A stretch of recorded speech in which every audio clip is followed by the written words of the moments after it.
Seterusnya kita akan menyaksikan video pendek dahulu. Mungkin kita yang mengikuti Zoom hari ini kan tidak pernah mendengar tentang VCT. Oke, apa sebenarnya VCT ini? Siapa sebenarnya mereka ini? Dan apa yang mereka lakukan? Ya, jadi ini adalah video ringkas sedikit pengenalan tentang VCT lah. Dan saya persilakan. Vocational Career and Training VCT merupakan sebuah pelayanan yang menjangkau dan melayani golongan yang berumur 20 hingga 35 tahun di gereja ini. Objektif pelayanan ini adalah untuk menghasilkan graduan yang mampu bersaing serta mempunyai kebolehpasaran yang tinggi melalui pelbagai sesi latihan yang dijalankan oleh VCT. Hai, nama saya Gawain Robert John. Saya berasal dari Sarawak dan memiliki CJ Welder yang telah diiktiraf. Saya bekerja sebagai supervisor di Progress Center Engineering Sendirian Berhad dan saya berterima kasih kepada VCT kerana menghubungkan saya dengan company ini.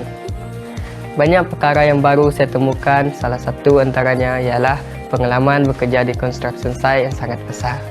Saya telah mengikuti program VCT ini pada tahun 2018 semasa saya masih belajar di college. Antara kelas VCT yang telah saya ikuti adalah Financial Literacy, Communication Skill, How to Write CV dan sebagainya. Kelas ini telah membantu saya mempersiapkan diri untuk alam pekerjaan. Berikut merupakan temu bual yang diadakan oleh VCT bersama salah satu syarikat yang terlibat. My name is Wee. I'm a senior project manager for my company, Progress Center Engineering Sendirian Berhad. Actually, both of them is a good attitude in working, hardworking, and also they can complete the tasks that are given to them on time. And like Gawai is a certified welder, so he can manage to do the inspection well and monitor the work, the subcontractor, the work.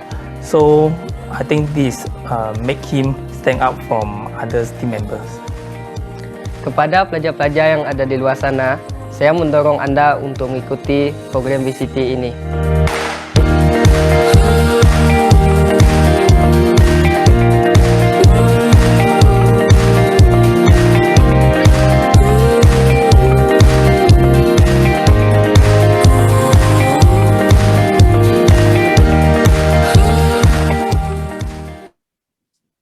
Oke, jadi secara ringkas ini ialah apa yang kita lakukan di VCT, Vocational Career and Training. Kita ialah sebuah NGO yang ingin memperlengkapkan terutamanya graduan ataupun para pelajar mempersiapkan mereka untuk dunia pekerjaan. Ya, tetapi sejak tahun lepas dengan kekangan yang kita ada, tetapi kita ada kemudahan teknologi dan juga internet, kita telah menjangkau keluar dan kita mau menimpak community yang di luar sana, bukan saja student dan bukan saja yang ada di sekitar kita, tetapi lebih luas lah.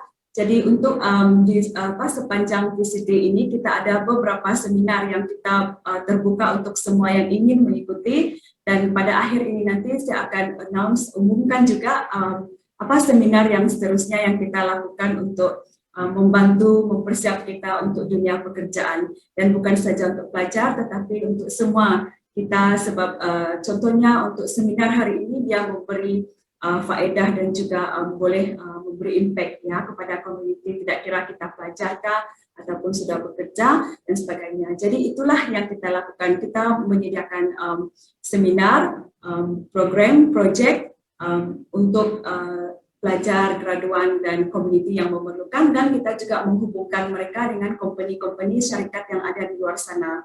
Ya, so basically kita mengajar mereka, ikut mereka, setelah itu kita pay mereka dengan company yang bersesuaian. Ya, jadi kita teruskan sekali lagi dengan ada sebuah video lagi, video ringkas. Ini adalah kata alu-aluan daripada Pastor Eddie Marson selaku ketua pelayanan VCT inilah. Jadi saya mempersilakan video ini dimainkan. Salam, saya mengucapkan selamat datang kepada semua peserta seminar hari ini. Saya melihat ramai pastor-pastor, pemimpin-pemimpin utama gereja, pengusaha-pengusaha, kaki tangan kerajaan, dan juga ramai anak muda yang telah mendaftar untuk mengikuti program ini. Saya dengan sukacita mengalu-alukan kehadiran Anda semua di dalam seminar aquaponik dan hidroponik yang julung kalinya diadakan bahkan melalui secara dalam talian. Selaku penganjur, saya amat teruja melihat respon Anda yang begitu menggalakkan, sehingga hampir 200 orang yang telah mendaftar untuk mengikuti seminar ini. Maka dengan itu saya berharap supaya seminar ini akan berjaya memberikan manfaat yang berguna kepada kita semua.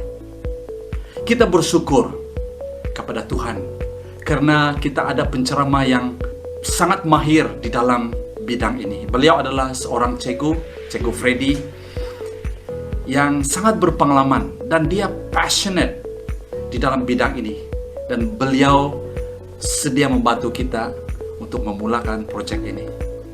Nah, mengapa kita mengadakan seminar aquaponik dan hidroponik ini?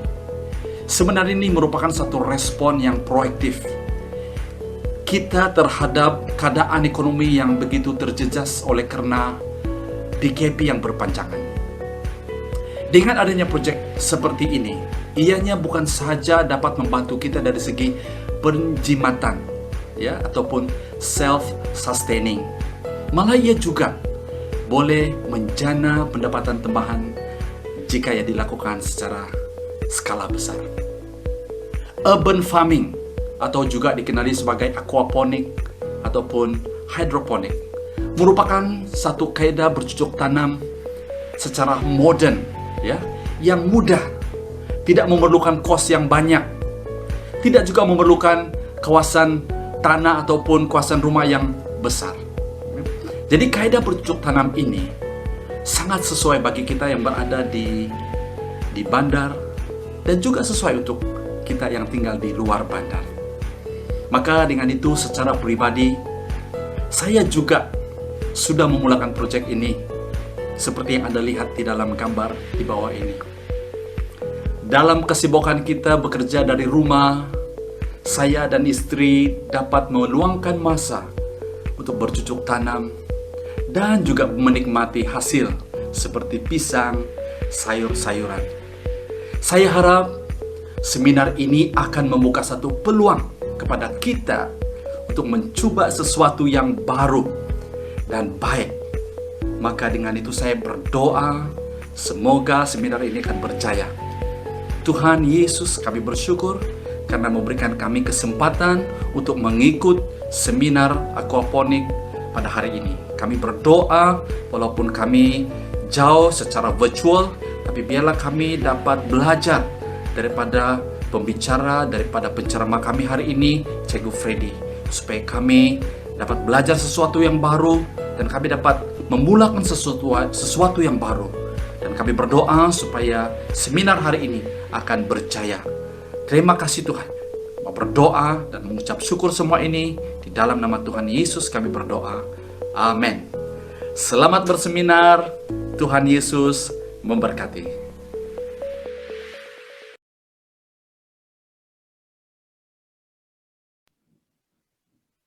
Baiklah, tanpa membuang masa, sekali lagi saya ingin mengucapkan selamat datang untuk semua yang mengikuti. Terima kasih kerana coming on time, ya. Kita respect one another punya masa, kita menghormati masa masing-masing. Jadi kita mau start on time lah pada hari ini, kan. Jadi tanpa membuang masa, saya ingin memperkenalkan trainer kita, ya. Dan saya memperkenalkan beliau, Cikgu Freddy Gondu. Mungkin Cikgu Freddy boleh buka kamera. Hari ini cikgu berada di sekolah, ya, kerana dia mahu memberikan kita experience yang real experience di mana tempat dia memulakan projek ini bersama dengan pelajar sekolah beliau. Saya perkenalkan nama beliau ialah Freddy Gondu, ya. Cikgu Freddy berasal daripada Tambunan, Sabah. Kalau ada orang Tambunan di sini, ya, dan beliau sekarang merupakan seorang guru di sini di Semenanjung. Hobi beliau adalah memelihara ikan, bertukang dan bercocok tanam. Ya, Cikgu Freddy juga sudah berkahwin dan mempunyai seorang anak. Ya, Cikgu Freddy memang giat di dalam aktiviti kebajikan. Dia bergiat aktif dalam aktiviti kemasyarakatan, terutama kepada golongan keluarga fakir miskin, anak-anak yatim, gelandangan, dan sesiapa saja yang memerlukan bantuan. Tidak asing lagi untuk kita di dalam komuniti, terutama kita di Petaling Jaya sini juga lah. Ya, dan beliau katakan moto hidup beliau ialah hidup hanya sekali, pastikan ia bermakna. Sebaik-baik manusia adalah yang memberi manfaat kepada orang lain. Ya, dan saya juga sangat bersetuju dengan inilah, sangat memberi impact. Ya, jadi saya persilakan Cikgu Freddy. Saya berada di perkarangan sekolah. Saya berada di sekolah saya sebenarnya. Tempat tadi itu ialah saya melakukan projek aquaponik. Gambar.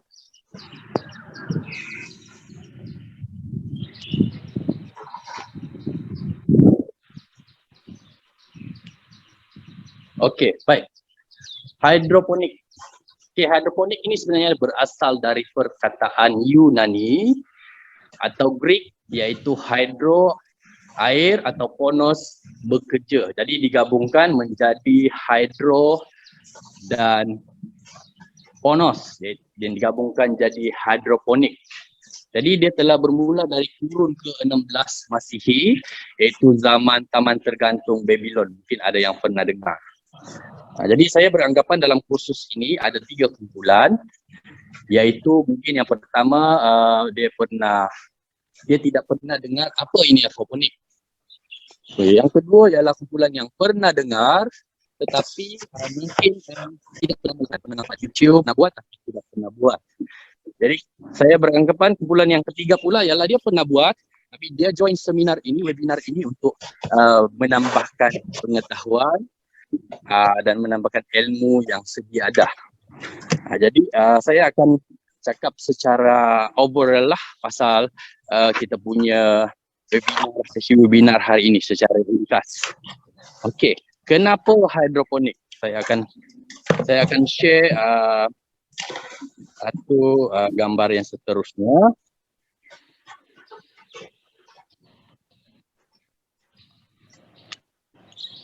Okey, boleh nampak ya?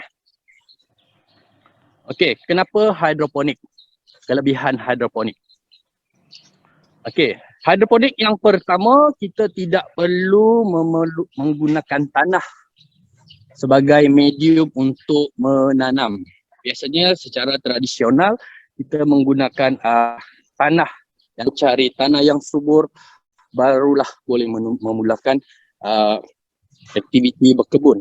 Tetapi dengan teknik hidroponik atau aquaponik, kita tidak perlukan tanah, kita hanya memerlukan medium air yang mengandungi baja atau nutrien untuk kita memulakan aktiviti menanam.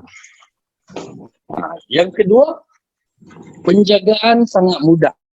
Setiap hari sebagaimana cara tradisional yang dibuat,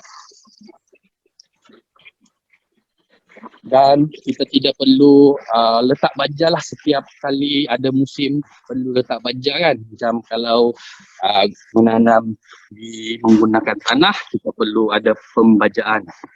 Okey, sekarang saya berada di lokasi asal tadi. Okey, baik. Yang ketiga, lebih bersih dan selamat. Okey, kenapa lebih bersih dan selamat? Kerana kita tidak menggunakan macam najis binatang. Biasanya kita boleh tak ada pandai tersekat sikit. Okey, minta maaf ya kalau ada tersekat-sekat sikit. Sesi mungkin saya akan bagi video lah nanti kalau ada yang tertinggal ya. Okay, saya just teruskan saja. Kelebihan hidroponik yang ketiga ialah lebih bersih dan selamat. Kenapa lebih bersih? Ialah tidak perlu menggunakan tanah, jadi tidak ada najis binatang. Ya, William, George. Baik, sama-sama. Tidak ada najis macam najis ayam atau apa-apa binatang untuk ditabur di tanah seperti yang sedia kita buat. Jadi bajak tu diperolehi daripada bajak air. Dengan medium air ada 16 nutrien yang diperlukan untuk membolehkan tumbuhan itu bertumbuh. Kemudian lebih selamat. Okey, kenapa lebih selamat? Ialah kita sendiri yang tanam. Berbanding dengan yang mungkin kita beli, biasanya kita beli di pasar raya atau di mana-mana pasar, kita tidak tahu tahap kebersihan dan keselamatan. Mungkin ada sayur yang menampak cantik, nampak tidak digigit ulat, tetapi kemungkinan besar ya hampir 80 hingga 90% sayur-sayuran yang berada di pasaran disembur dengan disembur dengan racun perosak. Jadi kalau menggunakan racun perosak yang tidak organik, sudah semestinya racun itu sayur-sayuran itu beracun. Jadi dia tidak untuk dimakan, walaupun sayur-sayuran itu sendiri mengandungi vitamin C, tapi bila dibubur dengan racun serangga, jadi dia tidak selamat.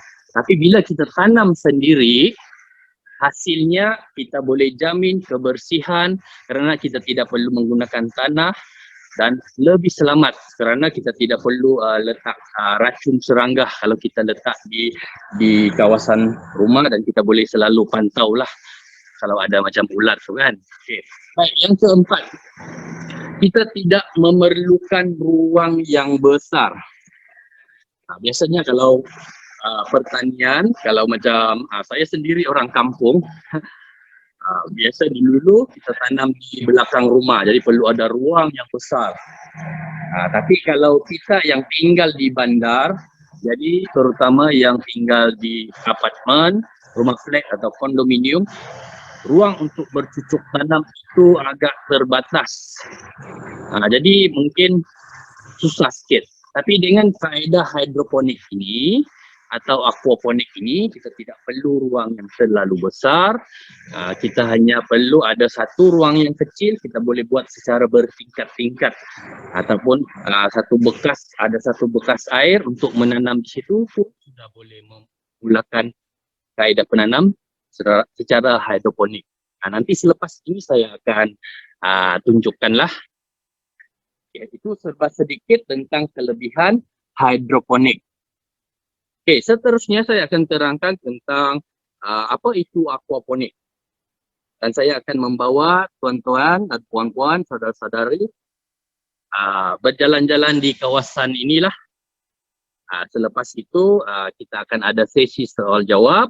Saya akan cuba jawab sebaik yang mungkin setakat yang saya tahulah.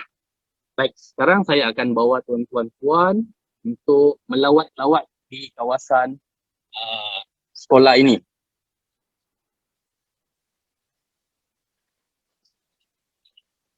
Okey, ini ialah kawasan yang saya panggil sebagai Taman Inspirasi yang saya telah mulakan pada tahun ini.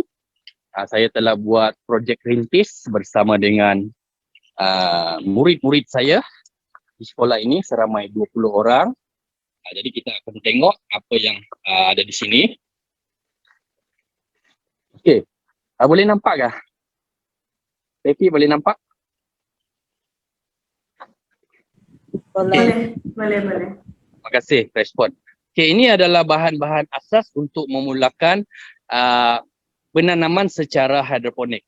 Bahan asasnya ialah seperti macam biji benih, kita boleh tanam macam salad ni, kubis pun ada, ini kangkung, ada banyaklah beberapa biji benih. Kemudian kita ada pot untuk menanam, kita panggil hydropots. Lepas tu ini medium untuk letak biji benih, ini kita panggil rock wool. Tapi boleh juga pakai span ataupun pakai medium line. Okey, terima kasih respon. Kita boleh pakai macam kokopit dan sebagainya.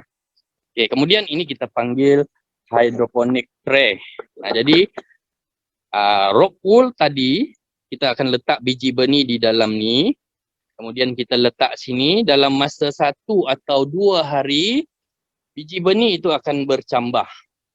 Selepas itu, kita ambil rock wool ini yang kalau sudah bercambah, nanti kita akan pindahkan di dalam ini.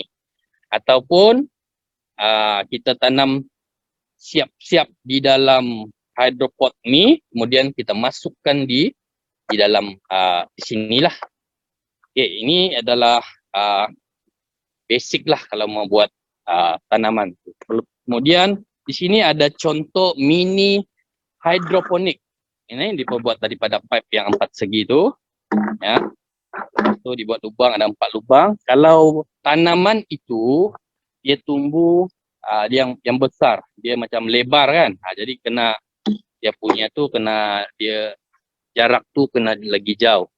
Jadi kalau yang ni jarak dia dekat-dekat, boleh tanam kangkung atau tanaman yang tidak terlalu lebar, dia meninggi. Jadi boleh gunakan yang ni. Okey, ini adalah bahan asas. Saya akan bergerak di sana dan kita akan tengok hasil contoh lah. Okey, sekarang ini ialah hasil tanaman selepas seminggu. Ini yang pelajar-pelajar saya buat lah. Jadi mereka telah pindahkan di dalam ni. Di dalam tray ini ada nutrien. Dalam ni ada nutrien. Kena letak benang ni lah, supaya benang ni boleh menyerap nutrien air di sini, bajak yang saya sebutkan tadi. Ini ialah berusia dalam 7 atau 8 hari kita tanam salad. Jadi kita punya objektif nanti, kalau ada rezeki, kita akan menuai hasil selepas habis berpuasa waktu hari raya. Peserta saya, murid-murid saya akan ada sayur untuk dibawa balik ke rumah. Ini ada 20 set di sini. Saya ada peserta seramai 20 orang. Projek rintis saya di sekolah ini. Ini adalah dibuat secara mini aquaponik lah. Mini hidroponik. Untuk buat yang lebih besar, saya tunjukkan di sini. Ini kalau macam mau buat di belakang rumah. Ini saya tanam sayur ni sudah berusia mau hampir 2 minggu lah. Jadi dalam masa seminggu atau 2 minggu lebih lagi, kita sudah boleh menuai hasil. Jadi ada 4 tingkat di sini. Dekat di bawah ni ialah dia punya bajak lah. Ini dia punya bajak. Kita letak di sini, kita akan tukar dalam 1 atau 2 minggu sekali. Jadi kena periksa dia punya PPM. PPM maksud dia ialah kadar kepekatan bajak untuk menanam. Setiap pokok, setiap sayur yang kita mau tanam, dia mempunyai PPM atau pH yang berbeza. Jadi di sini tempat kontrol air lah. Ini tempat kontrol air supaya tidak terlalu kuat. Prinsip dia ialah untuk aquaponik ini tanam tapi jangan terlalu terendam dekat dia punya air, nanti dia akan jadi rosak. Itu hidroponik secara asasnya. Sekarang saya akan tunjukkan kaedah penanaman secara aquaponik. Dekat sini ada kolam. Kolam ini saya telah buat mulai dari tahun lepas lah.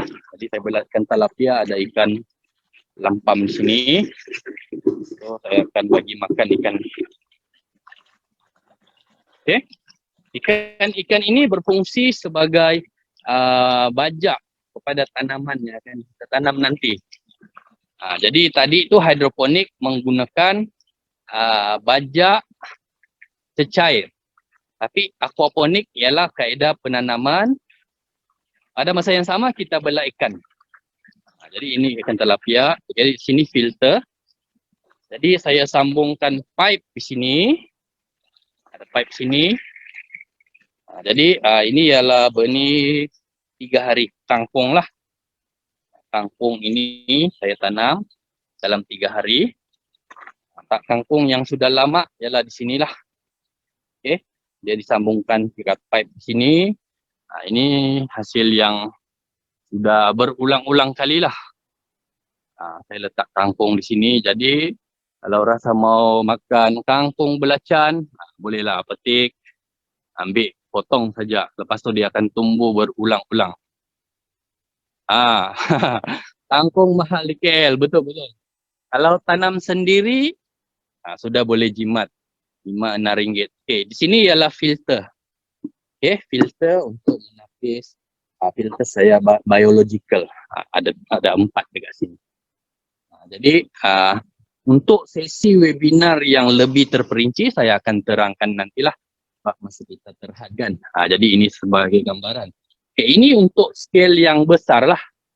Kalau ada siapa-siapa ada ruang di halaman rumah, bolehlah buat kolam macam ni. Kalau buat sendiri, tidaklah terlalu mahal. Okay, so bagaimana pula kalau tuan-tuan, saudara-saudari yang tidak ada ruang yang besar? Kalau tinggal di kondo, tinggal di apartmen, bolehkah saya buat aquaponik? Jawapan dia, boleh. Baik, mari kita lihat contoh penanaman secara aquaponik, mini aquaponik. Okay, ini saya buat,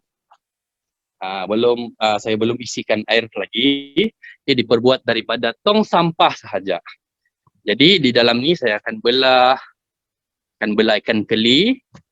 Jadi ini ialah hydropod. Saya letak benda ni ialah, ni bukan tai kambing ya. Orang bilang Coco Crunch. Budak saya tu panggil Coco Crunch. Ini ialah hydroton atau aqua clay. Function dia ialah untuk memegang pokok yang ditanam di sinilah.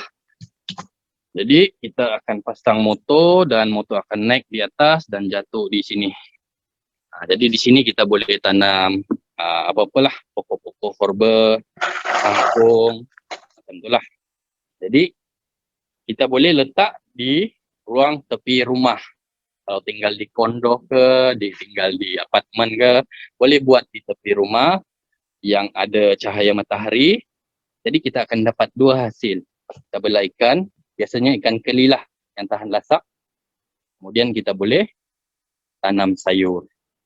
Ya, itulah serba sedikit, serba ringkas tentang hidroponik dan aquaponik. Dan ini masih di peringkat permulaan lah. Ini saya buat projek di sekolah saya dan saya difahamkan Steffi bagi tahu ada ramai juga di kalangan cikgu-cikgu yang ikut seminar ini. Jadi cikgu-cikgu pun boleh mulakan sebenarnya ini di sekolah. Di sini di tempat saya ini ialah kawasan rumah flat Lembah Subang. Ada 12 blok sini.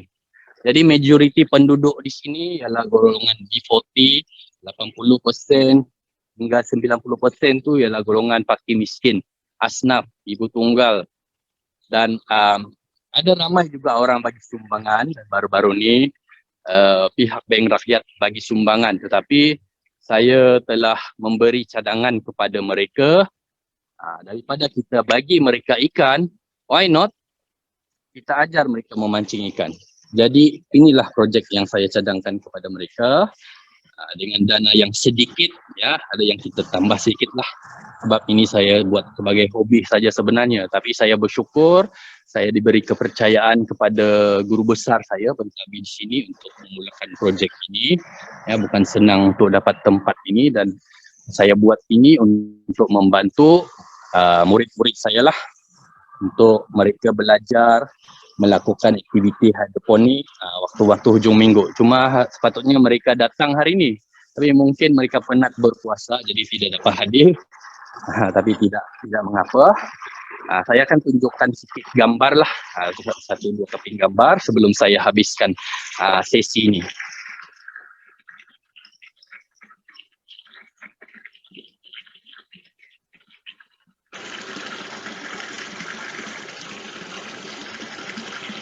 Okay, ini adalah antara peserta saya lah, murid-murid di sekolah saya yang telah merintis program ini. Dengan harapan mereka dapat hasil yang pertama nanti menjelang hari raya. Jadi bila mereka sudah mahir, saya akan latih mereka untuk menjadi mentor kepada jiran-jiran mereka pula ataupun sanak saudara sendiri untuk memulakan aktiviti hidroponik. Okey, itu sahaja dari saya. Akhir kata, apa yang kita tanam, mantap anak-anak. Apa yang kita tanam, itu yang kita tuai. Jadi kita tuailah, takkan kita mau tanam rambutan, kita dapat durian kan? Demikian juga kalau kita menabur benih-benih kebaikan dalam hidup ini, ya, sudah tentu kita akan menuai benih-benih kebaikan juga. Okey, terima kasih. Kalau ada kekurangan dari saya, tersilap kata, saya memohon maaf dari hujung rambut, hujung kaki. Ada kesempatan, kita akan berjumpa lagi di kesempatan akan datang. Terima kasih yang join hari ini. Sekian, terima kasih. Saya serahkan kepada Stefi. Okey, terima kasih Cikgu Freddy. Singkat tetapi saya rasa cukup untuk memberikan kita dorongan ataupun semangat, juga membuka mata lah, eye opening untuk melihat besar sebenarnya perkara projek yang kita boleh lakukan, tidak kira rumah kita besar ataupun kecil, semua itu possible, semua itu mungkin dan boleh dilakukan. Okey, kita akan masuk ke dalam soal dan jawab. Saya akan mulai. Okey, soalan pertama Cikgu Freddy, berapa kos minimum untuk set up mini aquaponik termasuk motor untuk bagi air jalan? Ya, kos minimum untuk memulakan. Okey, kos minimum ya. Okey, banyak yang respon sana. Terima kasih sama-sama. Okey, kos minimum untuk buat projek aquaponik ini dia sebenarnya agak subjektif. Kalau yang standard biasa, kalau untuk mini dalam 100 hingga 200.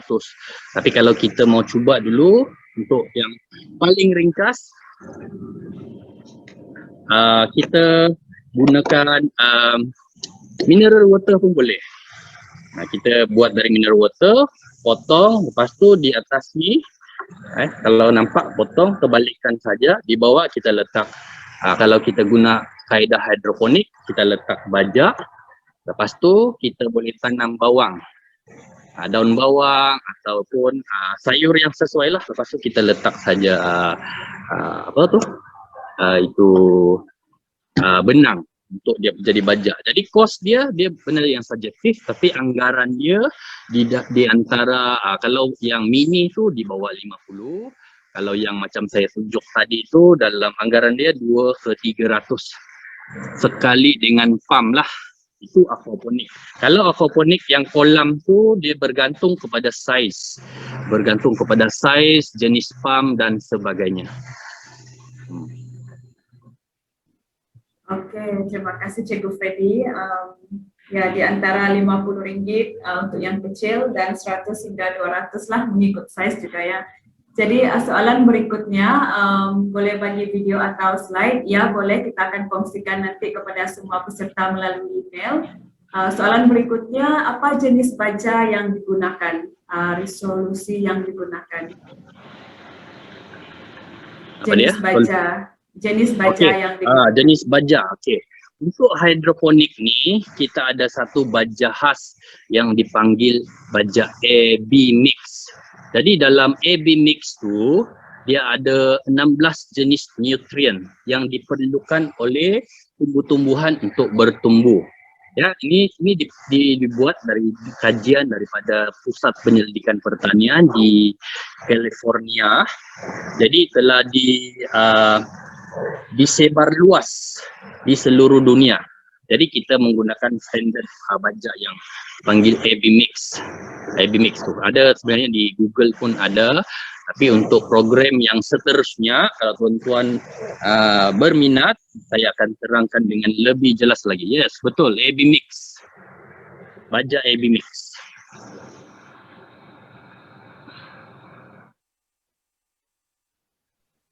Okey, kita teruskan. Formula baja yang digunakan, sambungan soalan tadi itu. Adakah ini sudah dijawab tadi? Oh, okey. Formula baja yang digunakan. Okey, seperti yang kalau saudara-saudari tidak terlepas video saya tadi, minta maaf kalau terlalu cepat. Formula dia ikut jenis tumbuhan. Kalau macam salad, untuk peringkat permulaan, ya kalau baru kita letak biji benih tu, dalam 1 hingga 2 minggu tu formula dia kalau kita guna ppm. Okey, ini ialah ppm ya. Kalau kita buat secara serius kena ada benda ni untuk mengukur kadar nutrien. Jadi di antara 500 hingga 600 lah kalau yang saya gunakan. Tapi bila pokok tu semakin membesar, kita akan tambah nutrien dia kepada 800 hingga 1000. Jadi maksudnya, kesimpulannya, kita ada cardah sebenarnya. Setiap sayur-sayuran itu ppm dia berbeza. Salad lain, kangkung lain. Kalau kita tanam tomato pun dia lebih tinggi, 1200 hingga 2000. Lebih kurang macam itulah formula dia. Oke, kita pergi soalan berikutnya. Tadi Brother ada mention pasal penjarakan di antara tanaman. Berapakah jarak yang ideal untuk membuat penjarakan di antara tanaman? Okey, untuk membuat penjarakan di antara tanaman seperti yang saya terangkan tadi, tengok jenis sayur. Okey, kalau kita tanam kubis, sudah tentunya jarak dia lebih luas. Ada kubis yang bulat, ada kubis yang dia meninggi. Jadi kalau macam sayur, kalau macam salad kita cuba agak-agak lebih kurang 1 kaki lah. Tapi dia tidak akan mempengaruhi kadar pertumbuhan. Cuma dia macam sempit sahaja. Sebab kalau kita tanam menggunakan medium tanah, jadi dia bersaing untuk mendapatkan nutrien. Tapi kaedah hidroponik ni, satu lagi kelebihan dia, kita mengawal nutrien dia. Nutrien dia tidak akan berkurangan selagi kita tidak tambah air. Jadi untuk jarak tu kita agak-agak macam ada orang dia suka makan sayur yang muda. Jadi kalau sayur terlalu lama, macam sudah lebih 1 bulan, boleh dimakan tapi dia liat sikit. Itu pengalaman saya lah. Jadi jarak yang ideal, kalau macam saudara yang tanya tadi, saudari, kalau kamu tanam kangkung, jarak yang ideal dalam biasanya 1 kaki lah. 1 kaki jarak lubang tu. Jadi supaya pokok tu boleh tumbuh dan tidak terlalu rapat. Itu bergantung kepada bagaimana kamu buat lubang di dalam pot hidroponik tu lah. Okay, next. Oke, soalan berikutnya daripada Sis Helen. Macam mana nak tahu ppm setiap sayur dan cara periksa ppm? Ya, ada guna alat kah? Okey. Mungkin saudari atau saudara terlepas tadi, untuk mengetahui ppm hidroponik tu, okay, kita kena guna alat ni. Boleh nampak tak video sana? Ini dipanggil TDS atau EC tester. Ini ada dijual di Shopee lah dalam 15 ke 100 lebih. Kalau yang lebih berkualiti sikit, mahal sikit lah. Yang paling bagus tu dia boleh cek ppm, dia boleh cek pH. Jadi untuk di tempat kita ni, sayur yang sesuai untuk menanam secara hidroponik, kita kena ada pH di antara 5.5 hingga 6.5. Kalau kurang daripada tu, pokok tidak akan tumbuh jadi kuning. Nampak rumit sikit lah banyak alat ni kan. Tapi sebenarnya bila kita sudah mencuba, yang penting cuba dulu. Memang mula-mula tu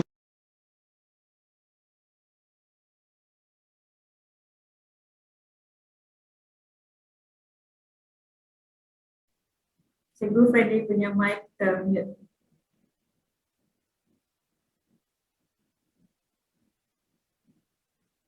Masih mute. Tak boleh dengar. Okey. Okey, boleh sudah. soalan selanjutnya. Okey, kalau yang pakai ikan keli tadi tak payah pakai baja? Okey. Tadi saya terangkan secara ringkas tentang hidroponik dan aquaponik. Saya nampak ada yang baru join kan. Okey, hidroponik ni untuk bagi tumbuh kita kena pakai baja. Aquaponik ni tidak payah pakai baja nutrien tadi. Tapi dia diperolehi daripada baja ikan.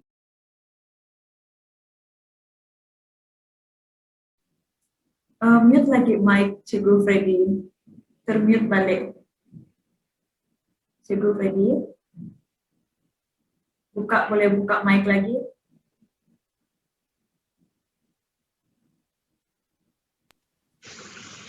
Okey, boleh dengar. Okey, next. Tadi Cikgu Freddy soalan tu tidak habis didengar sebab tadi line terhenti. Oh, okey. Ya. Yang soalan kalau ikan keli tadi tidak perlu pakai baja kah?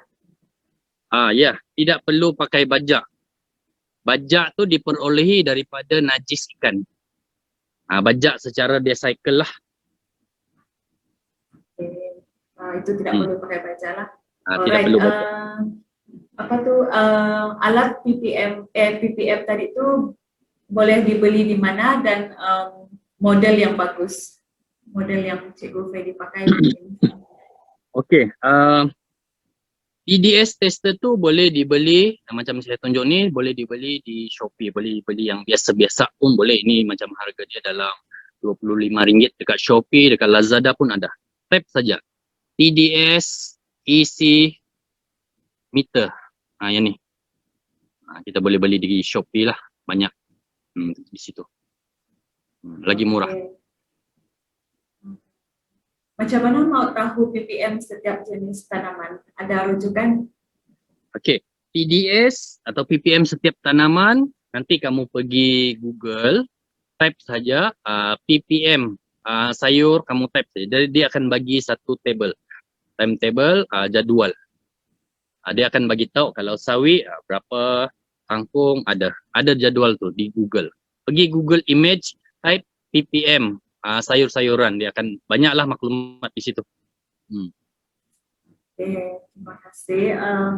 Soalan berikutnya, sekiranya kita guna botol mineral water, seberapa kerap kita perlu tukar air? Okey, kalau kita pakai mineral water sahaja, sebab dia tempat yang terhadkan, dia macam ni, kadar nutrien baja tu dia tidak akan berubah. Tapi untuk seeloknya tukar seminggu sekali. Dia punya air tu kalau sudah berkurang tambah sikit. Ada dia punya kaedah lah bagaimana nak kekalkan dia punya ppm tu. Tidak perlu tukar banyak kali. Seminggu atau 2 minggu sekali sudah boleh. Okey, boleh cepat air. Okey, seterusnya untuk makanan ikan tu kita pakai baja apa? Apa saja baja kita pakai atau lebih baik pakai baja organik kah Cikgu? Okey. Dia bergantung pada ikan yang kita belah. Kalau macam kita belah tilapia, kita boleh pakai baja yang biasanya dekat kedai ikan dia ada jual. Kalau anak benih ikan, ada yang baja yang kecil-kecil tu.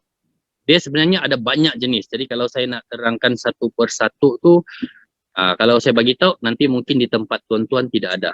Jadi kalau untuk sekadar suka-suka saja, sebenarnya ikan tilapia ni dia boleh makan nasi. Lebihan nasi yang kita makan, campak sahaja. Tapi pastikan dia tidak berminyak lah. Lepas tu satu lagi dia boleh makan sayur-sayuran macam kangkung tu potong-potong sikit. Kalau ikan yang sudah besar, bagi buang saja. Ataupun ada satu tanaman yang dipanggil aulah.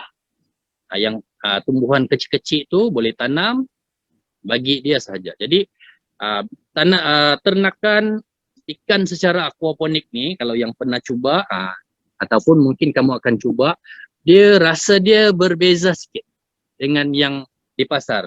Ada yang dia bau tanah kan, tapi kalau secara aquaponik dia dapat kita belah dengan sayur sekali, dengan secara organik, rasa dia lagi orang cakap kalau masak lebih lazat.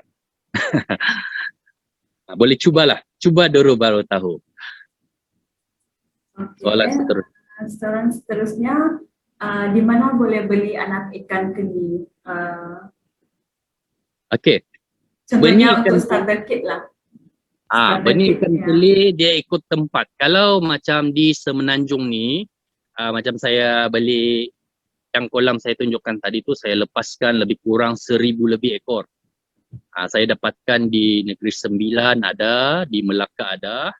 Cuma sekarang ni sangat senang. Boleh dapat pergi tengok di Mudah, type saja benih ikan keli. Ataupun di Facebook pun ada.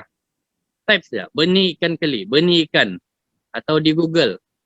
Dia akan tunjukkan di mana. Cuma mungkin di Sabah Sarawak saya tidak pasti, tapi biasanya di pusat sanctuary ikan lah. Tapi di Semenanjung saya ada beberapa kontak, mungkin ada kawan-kawan di sini yang dari Semenanjung, saya boleh kongsi lah secara terperinci, boleh kontak bagi orang tu kalau mau mendapatkan benih. Oke, ya boleh berhubung dengan Cikgu Freddy. Oke, soalan seterusnya, apakah peratusan keberhasilan hidro dan aquaponik ni? Kalau tanam 10 kangkung semua akan hidup kah? Keberhasilan dia. Kalau kita tanam kangkung ya, ada dua cara tanam kangkung. Okey.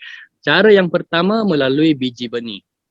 Kalau semua biji benih tu berkualiti, kita semai, yes dia akan jadi semua, confirm jadi. Macam tadi tu saya tanam 2 hari yang lepas. Jadi dia sudah bercambah. Jadi tapi kalau biji benih tu dia jenis yang mungkin ada masalah, yang sudah rosak, kadar kebolehjadian tu mungkin kurang sikit dalam 80-90%.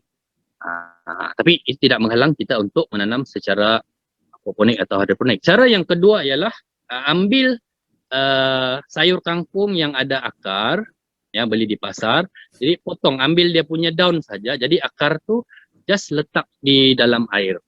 Jadi akar itu akan dia mengeluarkan dia punya daun dan boleh recycle berulang-ulang. Itu kelebihan kangkung lah. Berbanding dengan sayuran yang lain, dia tidak boleh terlalu terdedah dengan air. Kalau kangkung ni dia boleh hidup di dalam air, jadi mudah. Oke, baik. Soalan berikutnya, air berklorin boleh digunakan sebab kalau tinggal di kondo susah dapat air hujan. Okey, baik. Kalau tinggal di kondominium, air klorin kalau belah ikan memang tidak boleh. Confirm ikan mati. Jadi solution dia ialah kalau yang belah ikan dalam akuarium, dia pasti tahu apa yang perlu dibuat. Kalau kita tinggal di kampung, boleh saja ambil air sungai atau air tasik. Tapi di bandar macam mana ni? Tiada air hujan. Okey, solution dia ialah kita pakai anti-klorin. Anti-klorin tu boleh dibeli di kedai akuarium. Ada yang murah, harga dia RM1. Untuk kalau aquaponik saya beli yang RM1, RM2 pun okey. Tapi kalau belah ikan yang macam mahal sikit, jadi kena pakai yang lebih berkualiti lah. Anti-klorin tu boleh beli di kedai ikan. Jadi boleh pakai itu untuk belah aquaponik. Jadi jangan risau kalau tiada air hujan. Sebab air hujan sebenarnya pun ada dia punya kekurangan, ada kelemahan dia. Terlalu berasid pun tak boleh juga. Pakai air pipe saja. Next. Oke, ada soalan lagi. Mana nak dapat biji benih berkualiti? Dari Cikgu Freddy. Okey. Biji benih berkualiti ni agak subjektif juga. Saya pun dulu belajar, saya cuba tanam biji benih. Kadang-kadang tidak jadi. Apa yang diiklankan tidak seperti yang orang cakap, tidak serupa cakap. Jadi kadang-kadang biji benih ni dia agak subjektif juga. Dalam beribu-ribu biji benih yang kita ada, macam saya cakap lah, bukan semua akan jadi, ada yang rosak. Jadi kita cuba pilih lah. Satu keistimewaan tanaman hidroponik ini ialah bila kita buat permulaan tu mungkin jadi, mungkin tidak. Jadi dia satu penerokaan sebenarnya. Sebab itu kenapa saya sangat suka buat ini dengan murid-murid saya. Apa yang saya buat ialah saya bagi mereka buat sendiri dulu. Salah tak apa. Mereka buat, jadi saya akan terangkan kalau yang salah tu saya akan bagi tahu mereka. Ataupun bersoal jawab dengan mereka, kenapa kamu punya tidak tumbuh? Yang ni pula tumbuh. Jadi Di situ ada sesi perbincangan, sesi refleksi. Mungkin sebab dia biji benih itu tidak berkualiti ataupun dia tanam terlalu dalam. Ya, ini tips ya kalau yang nak mulakan. Bila kita tanam biji benih itu jangan terlalu dalam. Jadi dia susah mau keluar. Jadi tanam just basah sikit masuk. Jadi untuk soalan berujuk pada soalan tadi, bagaimana nak dapatkan biji benih yang berkualiti? Satu tips ialah kita tengok kalau kita ada banyak iklan sebenarnya di media sosial. Jadi kita tengok dia punya reputation lah. Ada dia cakap benih ni bagus. Tapi kita sendiri cubalah. Macam saya cuba banyak brand. Saya tengok ada lebih kurang sama saja. Ada yang brand bagus pun biji benih dia pun tidak tumbuh. Jadi itu bergantung kepada macam mana kita pilih biji benih itu. Jadi tidak ada jawapan mana yang paling bagus, sebab pastinya akan ada biji benih yang sudah rosak. Yang penting mula dulu. Tak kisahlah biji benih yang kampung-kampung pun boleh juga pakai. Oke, soalan berikutnya, berapakah nisbah campuran baja AB mix dalam air? Okey, campuran baja AB mix ni ada cara dia mencampurkan. Nanti kalau macam tuan-tuan, saudara-saudari yang beli bajak tu di Shopee sebenarnya ada jual. Dia akan ada satu penjual yang bertanggungjawab. Dia akan bagi satu kertas bagaimana cara nak mencampurkan AB mix. Okey, satu saya nak bagi tahu ya, bajak AB mix ni sebenarnya tidak berbahaya, tetapi kalau dicampurkan terus bajak dia punya bajak tu yang pekat tu, dia boleh macam mana orang cakap, dia akan rosak. Jadi tips dia ialah jangan letak, bila sudah campur jangan letak di atas simen. Kalau boleh letak di atas kayu. Jadi campuran tu dia ada tunjuk di dalam dia punya kertas di belakang. Tapi untuk lebih lanjut nanti ya, kepada tuan-tuan yang berminat atau sangat berminat untuk mengikuti sesi webinar akan datang, di situ saya akan bagi tahu secara terperinci, sebab setiap sayur tu dia campuran dia tidak sama. Kalau macam kangkung tu campuran dia macam ni, dia kena ada guna bikar sikit, dia ada alat lah yang perlu kita gunakan. Tapi sebenarnya tuan-tuan boleh dapatkan maklumat di YouTube juga ada di situ. Cuma banyak sangat info di sana. Oke, ini mungkin soalan yang hampir serupa lah. Berapa kos anggaran baja AB untuk tanaman salad? Contohnya 20 pokok.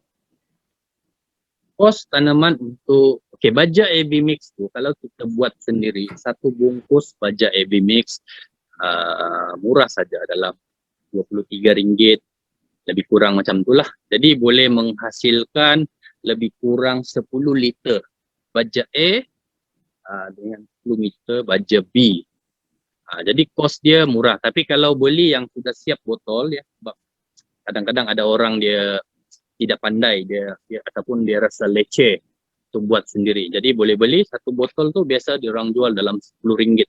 Botol kecil macam ni. Jadi dia akan bagi tahu baja A, B, ada 2 botol. Dalam 10 atau RM20 itulah. Kalau untuk 20 tanaman, kos dia macam dia baja tu patik dalam botol tu. Kos dia lebih kurang begitulah, 10 hingga 20, so boleh tanam sebanyak 3 kali. Kos dia tak kalah mahal sangat. Oke, soalan berikutnya, macam mana nak tahu concentration klorin dalam air itu sudah cukup ataupun sudah ngap? Okey, baik. Bagaimana nak tahu klorin? Baik, ini soalan yang subjektif juga.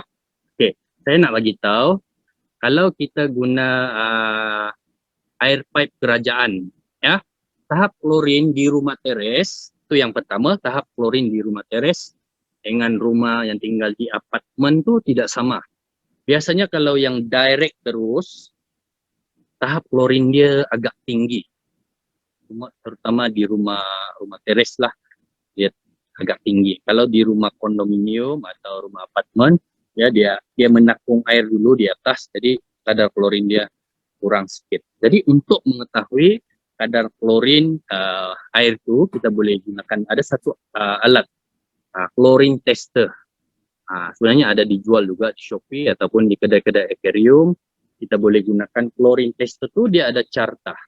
Dia macam kalau biru sangat atau kuning sangat, dia akan bagi tahulah tahap klorin apa yang sesuai di situ. Tapi kalau kita sudah biasa dengan keadaan air di tempat kita, kalau macam kalau macam akuarium lah, kalau kita guna akuarium untuk tanaman aquaponik. Jadi kita gunakan inti klorin yang biasa, kita just letak 2 cup sudah memadai untuk akuarium 4 kaki. Yang standard tu lah. Wow, okey. Seterusnya mengikut pengalaman cikgu, macam mana cikgu mengenal pasti benih yang digunakan itu adalah berkualiti ataupun tidak sebelum memulakan penanaman? Okey.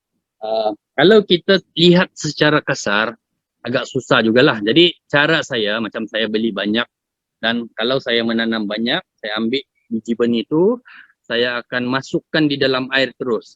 Jadi biji benih yang tenggelam, itu berat sikit, saya anggap itu biji benih yang kira yang terpilih lah, yang rasa ada isi. Tapi kalau biji benih yang kosong, dia akan timbul. Jadi biji benih itu possibility dia, kebarangkalian dia itu tumbuh mungkin kurang. Jadi kita buanglah biji benih itu. Jadi yang tenggelam tu kita pilih dan kita tanam. Dan setakat ini bila saya guna kaedah itu, tumbuhlah biji benih itu. Tapi sebenarnya bila kita sudah memulakan, kita akan menemui penemuan-penemuan baru sendiri. Kita akan belajar di situ. Tentu banyak benda yang saya pun tidaklah pakar sangat, tapi saya adalah sedikit pengalaman dan ilmu yang boleh dikongsikan. Jadi tuan-tuan buat dulu, kamu akan belajar di situ. Next.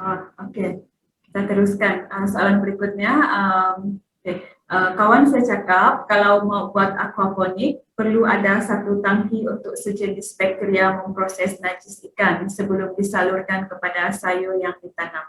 Betulkah itu? Okey. Aquaponik dia ada 2 kaedah. Satu, aquaponik tanpa pump. Macam saya tunjuk tadilah, kita menggunakan ikan keli. Cuma ikan keli ni, kalau yang memulakan ternakan ikan keli, dia tidak boleh air yang terlalu baru. Dia mau air yang lama sikit. Mungkin peram dalam 1 minggu, bagi dia lama-lama dulu. Jadi baru letak. Sebenarnya ikan keli ni ialah ikan yang agak lasak juga. Jadi macam apa soalan tadi? Perlu guna biobakteria. Yes. Okey, biobakteria ni biasanya orang pakai ada yang dipanggil PSB. Photosynthesis biobakteria lah, untuk menghasilkan bakteria yang baik. Dia boleh menyerap amonia yang dikeluarkan oleh ikan. Tetapi kalau kita punya sistem tu sudah stabil, ya, macam tempat saya tadi sudah stabil, cuma dia terlalu terdedah dengan cahaya, jadi ada sedikit lumut. Tapi lumut tu tidak ada masalah. Jadi bila pokok-pokok kita sudah bertumbuh, pokok itu sendiri akan menyerap amonia yang ada di dalam air. Jadi dia ada cycle. Ikan dia berak, dia bagi bajak pada tumbuhan, tumbuhan pula mengeluarkan zat-zat yang nutrien untuk menjernihkan air, untuk bagi nutrialkan air itu. Jadi kena ada pump lah untuk cycle. So di dalam media itu, macam saya tunjuk filter tadi itu, perlu ada media macam biofilter lah, macam bioring. Di dalam tu ada dia punya batu-batu di dalam tu, untuk membiak biobakteria yang baik supaya air kita dapat ditapis secara biologikal. Okey, Cikgu Freddy, untuk ini kan semua najis ikan semua boleh kah? Semua, maksud saya semua jenis ikan. Apa dia? Semua jenis ikan pun boleh digunakan? Yes. Semua ikan boleh. Ikan air tawar lah. Macam yang saya tunjuk di kolam tadi, saya mulakan dengan tilapia. Lepas tu saya letak ikan lampam, saya letak ikan kelah. Tapi dia kena ikut pH. Ada ikan ni dia pH dia rendah sikit. Tapi biasanya ikan air tawar kita di Malaysia boleh campur saja. Boleh letak. Tapi kalau nak buat secara serius, seeloknya asingkanlah. sebab akan berlaku persaingan di antara ikan tu. Ada ikan ikut saiz juga. Kalau ikan yang terlalu besar, nanti dia pergi makan pula ikan yang kecil. Macam tu. Tapi kalau cakap boleh campur ikan, boleh. Tidak ada masalah. Okey, baiklah soalan berikutnya. Saya nak tanya bagaimana menghilangkan hama. Saya pernah tanam hidroponik macam pak choy, tapi banyak hama datang. Okey. Banyak hama datang. Okey, ada dua cara lah. Cara yang murah ialah kita menggunakan racun serangga organik. Jadi boleh beli di kedai bunga. Di mana dapatkan kedai bunga ada, di Shopee pun ada. Jangan guna racun yang mengandungi bahan kimia. Sebenarnya boleh guna di Cameron Highlands. Saya pernah tanyalah beberapa orang di sana. Biasanya mereka gunakan baja kimia. Dan dia cakap, sebelum makan basuh lah. Tapi kita pun mana kadang-kadang lupa mau basuh kan. Tapi macam hama tu, bila pokok sudah 2 atau 3 minggu, gunakan racun serangga secara organik. Biasanya dia dibuat berasaskan serai. Okey, yang kedua cara dia ialah kalau ada ruang yang besar ataupun ada ruang kecil pun boleh gunakan plastik lut sinar ataupun macam dia ada satu macam jaring warna hitam tu. Jadi boleh tutup di sana untuk mengelakkan serangga perosak masuk. Itu kaedah secara menggunakan alat lah. Kalau menggunakan secara kimia, pakai baja organik tadi. Bukan. Racun organik. Ada dijual sebenarnya. Cuma dia mahal sikit lah. Okay, bolehkah guna ikan peliharaan dalam akuarium? Boleh. Okey, macam sebenarnya saya pun sudah mulakan satu projek lain, ikan hiasan aquaponik. Jadi di situ boleh bela ikan gapi, boleh bela ikan koi. Cuma apa yang perlu kita buat ialah pastikan ekosistem di dalam sistem itu seimbang. Kalau macam ikan terlalu banyak, pokok sikit pun boleh, tetapi kamu kena upgrade filter. Maksudnya filter media yang menapis najis ikan tu. Kalau pokok banyak, ikan sikit tidak ada masalah. Jadi ada satu setting tu, di rumah saya ada satu. Kita bela aquarium, lepas tu di atas tu ada tanaman lah. Boleh. Okey, terima kasih cikgu. Okey, ada lagi soalan? Okey, cikgu kalau mau buat hidroponik dan tidak letak ikan di dalam tangki, tidak ada jentik-jentik kan di dalam tangki? Okey, kalau ini satu kerisauan orang lah, biasanya lah. Ada dan tidak ada. Tapi kalau ada, kita ada sudah ada satu produk yang menyelesaikan masalah ni. Macam sebelum ni tidak ada. Jadi kena selalu periksa, kena buang. Jadi ini yang menyebabkan orang rasa leceh untuk membuat hidroponik itu. Jadi sebenarnya ada. Sekejap ya, saya akan tunjukkan racun serangga macam mana tu.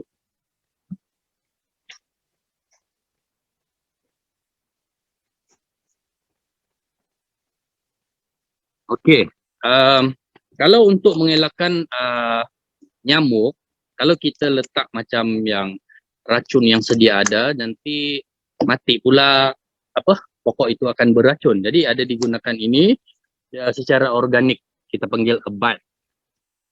So boleh beli ini di kedai, biasa kedai hardware ada jual. Jadi masukkan sikit saja, so telur nyamuk itu tidak akan jadi tidak ada isu nyamuk nanti. Ini boleh pakai untuk macam kita letak air pun boleh, tidak ada masalah. Dia tidak beracun sebab dia organik.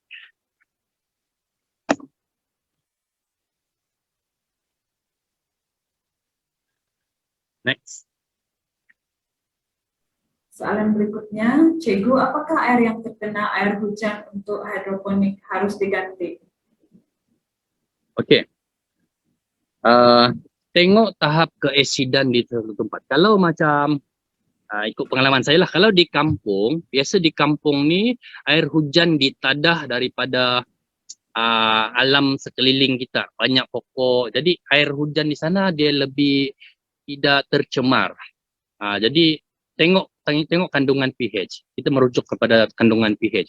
Kalau macam di bandar ni, biasanya air hujan dia berasid. Jadi sebab itu kita kena ada, kalau nak buat secara serius, kita kena ada pH tester.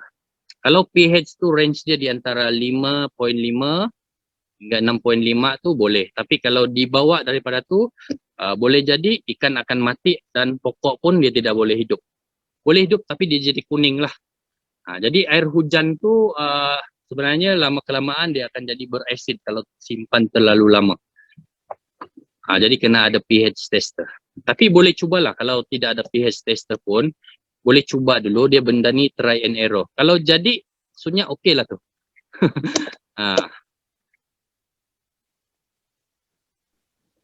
Okey, tidak ada soalan lagi. Mungkin kita boleh terima 2 atau 3 soalan lagi kalau ada.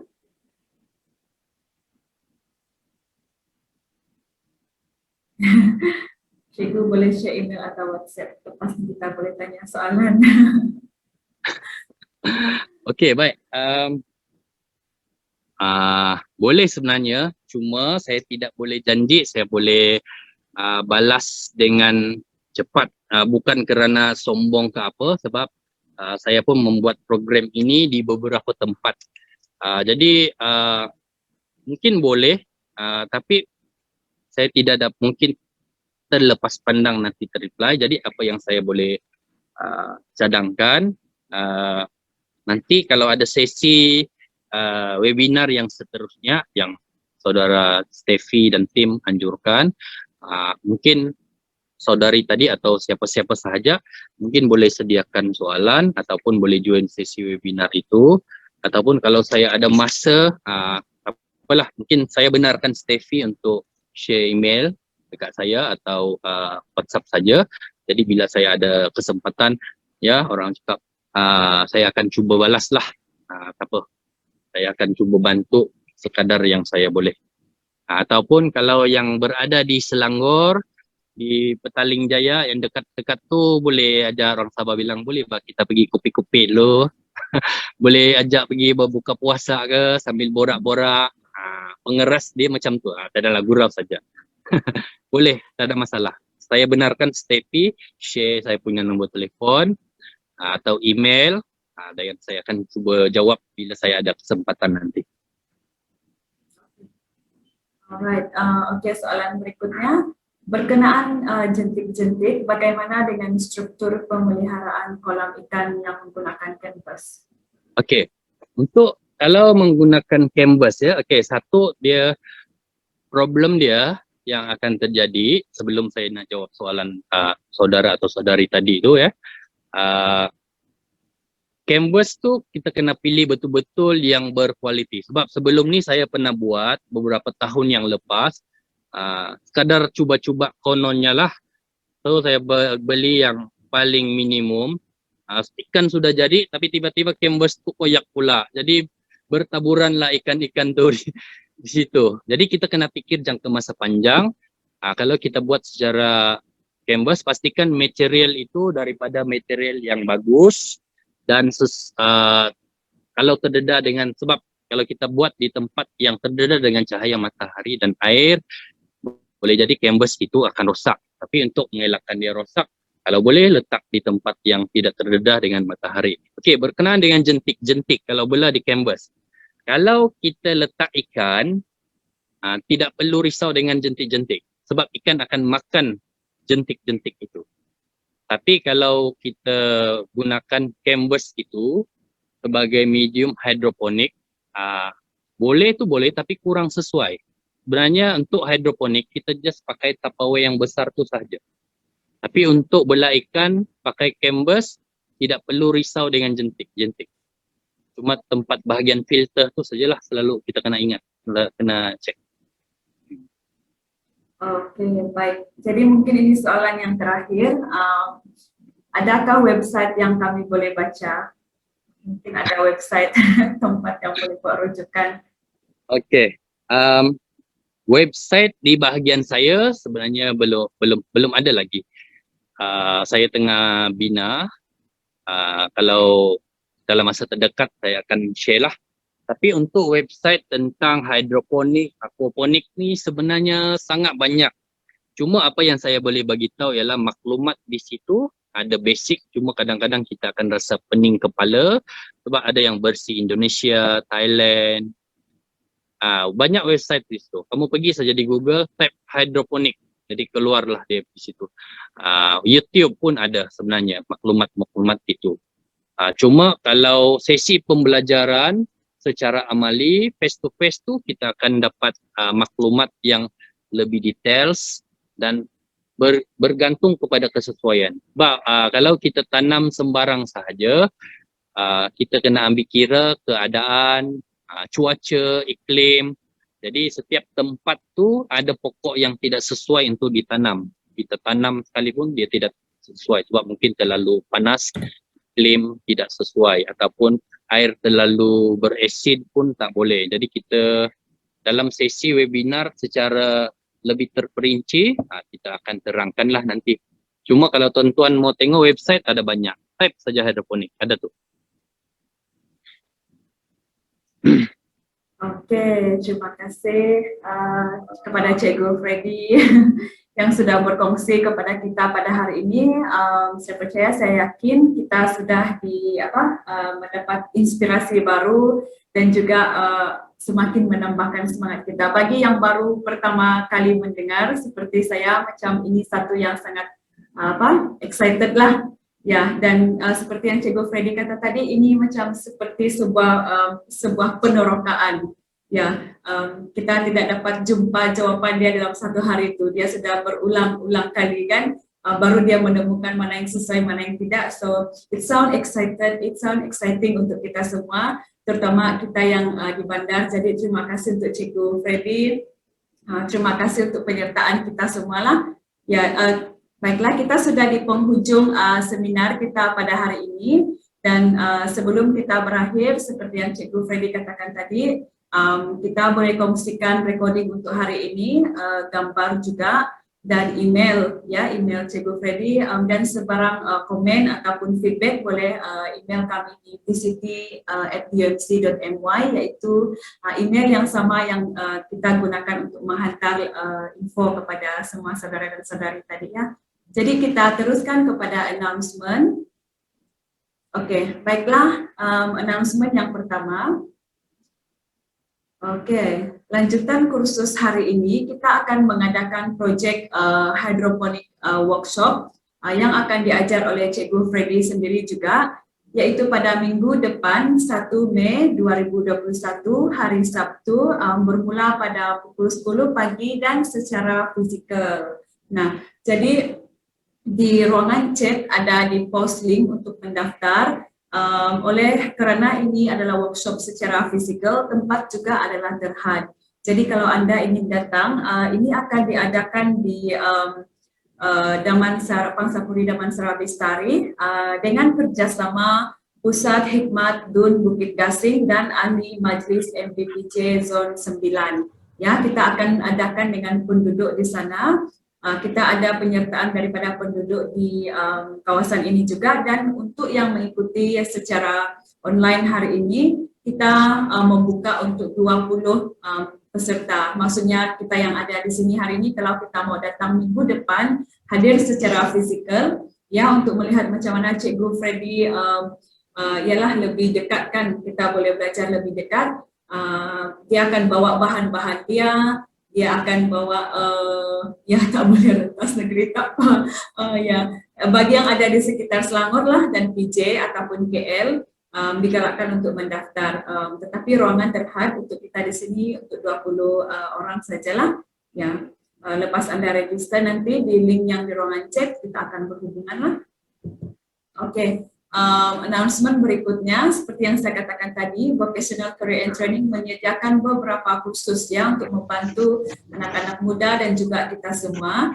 Dan untuk bulan depan kita ada 2 seminar. Yang pertama adalah Basic Financial Education Program ataupun kursus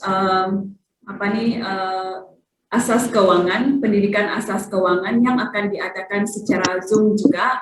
Ada 2 sesi ya, pada 8 Mei dan pada 22 Mei, dua-dua hari Sabtu, sebab kursus ini agak panjang, kita akan ambil 2 Sabtu, tetapi sangat berfaedah, khususnya untuk kita anak-anak muda.